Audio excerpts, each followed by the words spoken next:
Probably one of the favourite lines I have in Sabrina so far was, "Girls, girls, let's not be catty."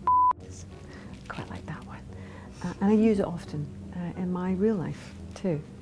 Well, I would use it now in this situation. I would hope that, you know, you wouldn't be a catty. No, just cut.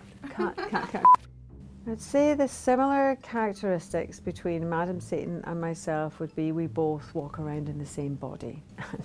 What a body.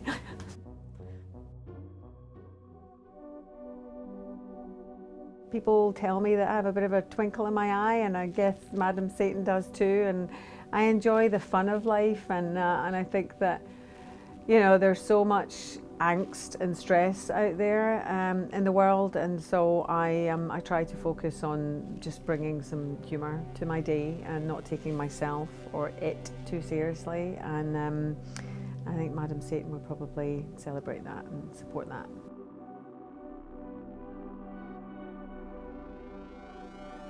Playing Satan's wife is an interesting one. It feels great and powerful and empowering and fun and manipulative and sexy, but also there's some fear in there, and there's some surprising vulnerability as well that comes with being Satan's wife. He's a pretty hard taskmaster. There is such a depth to Madam Satan and why she's there and what her motivations are that go beyond her just, you know, having to do what the Dark Lord tells her to do. And I think that's where there's a really interesting gear change that you're about to see, possibly, where Madam Satan starts to realise that maybe she's actually the one that's trapped, and maybe she's the one that needs to be somehow released into a world that's actually bigger and freer than the one that she's in. I think she starts to realise that.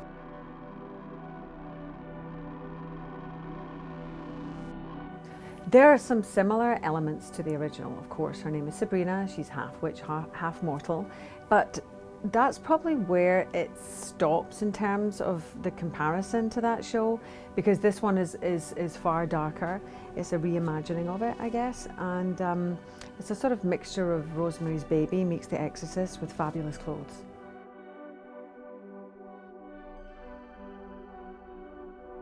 Clearly I was born to play witches and until the day I die, or you die.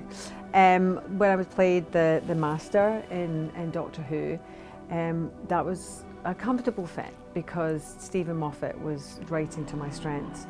So when that finished, I thought that was it. Like that, you know, I always think I'm never going to work again, and that was my last job, and I was never going to get a job that was going to be as good as that one. But then Madam Satan comes into view, and so I've been afforded another powerful, amazing, flawed, wonderful, fun character to play that's just so happens to be once again the baddie. So maybe I'm cornering the market in that realm, I don't know, but I'm having a blast doing it.